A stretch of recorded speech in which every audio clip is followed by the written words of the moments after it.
Türkmen häkimetleri insan hukuklaryna bagyşlanyp geçirilýän halkary forumlarda Türkmenistanda zenan hukuklarynyň gorulýanyny gaýtalasalar-da, şu günler Lebap vilayatyna aýal sürüjüleriň awtowlog hereketini şäklendirýärler. Bu barada Azatlyk radiosynyň habarçysy Sebitden habar berýär. Şu hepdeniň başlarından bäri vilayatyň administrativ merkezi Türkmenabadda Çärjüw şäherçesine we Farab şäherine ýol polisiýasy hiç ýyly düşündürüş bermeden aýal sürüjüleriň sürüjülük şahadatnamalaryny ellerinden alýar. Sürüjü denanlaryň sözlerine görä ýol polisiýasy sürüjülük şahadatnamalary ellerinden alynan aýallaryň awtowloglaryny jerime durulgasyna alyp gidýär. Cemal adly bir aýal sürüjü polisiýanyň ýol gödäwçiligi gullugynyň işgärleriniň öz sürüjülük şahadatnamasyny elinden alanlygy, hususy ulagynyň bolsa jerime durulgasyna äkidilenligi barada Azatlyk radiosynyň habarçysyna gurrun berdi. Ähli resmi namalarym düzüwdi diýip aýal sürüjü aýtdy.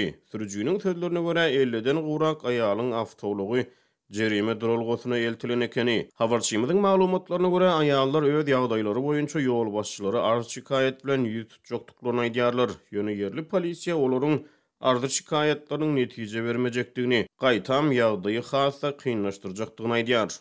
Günüňizi hassa kynlaşdyrarsyňyz, bu ýokurdan gelen buyruk erkeklerinizi getirip 600 manat jerimäňizi töläň. Gaýdyp maşyn sürmejekdiňiz barada dilhaty ýazyň. Bu erkek sürüjü tapyp ulaglaryňyzy alyp gidiň diýip ýol polisiýasynyň yerli işgäri aýallar aýdypdyr. Häkimetler aýal sürüjülere garşy gaýtadan güýçlenýän gadagançylygyň sebäpleri barada jekmejek maglumat bermeýär. Ýöne Azatlygyň habarçysynyň anyklamagy başaran maglumatlaryna görä, aýal sürüjülere garşy güýçlendirilýän çäklendirme çäreleri golaýda bolup geçen iki ýol hadisesi bilen ilteşdirilýär. Habarçynyň sözlerine görä, ýaňy ýakynda aýal sürüjüleriň gatnaşmagyna Marada we Aşgabatda iki sany ýol hadisesi bolupdyr. Türkmenistanyň içeri işler ministrligi ýurtda ýol hadiseleri barada maglumat bermeýär. Döwlet hiçligindäki köpçüliklerin habar berişleri işleri ýurduň şäherinde bolup geçýän ýol hadiseleri barada asla dil ýarmaýar. Muňa derek ýurt raýatlarynyň berkarar we bagtyar durmuşda ýaşaýanlyklaryny günüdüň gaýtalaýar. Türkmen häkimetleri aýal sürüjüleriň ulaw hereketine ilkinji gedek çäklendirme girizmeýär. Azatlyk radiosy mundan ozal ýurdun şäherine zenanlaryň sürüjülük şahadatnamalary bilen bagly ýüzbe-ýüz bolýan kynçylyklary, aýallaryň ulawlarynyň jerime durulgalaryny alınıp gidilmegi, zenanlaryň dolandyrýan ulawlarynyň gurutluk hatynyň häkimetler tarapyndan ýörüýte uzoldurulmalygy ýaly ýagdaýlar barada habar berdi. Türkmen häkimetleri raýatlaryň awtowlog sürmegi bilen bagly başga da dürli çäklendirmeleri durmuşa geçirýär. Türkmenistanyň awtowlog ýerlerinden öz ulaglaryny ak ýa-da açyk reňke boýamak talap edilýär. Ak renk döwlet başçysynyň söýgüli rengi hasaplanýar. Galiberde Türkmenistanyň prezident Gurbanguly Berdimuhammedowyň ulaw kerweni köçeden geçende bu köçelerde awtowlog hereketi düýbünden çäklendirilýär. 2018-nji ýylyň iýunyna çenli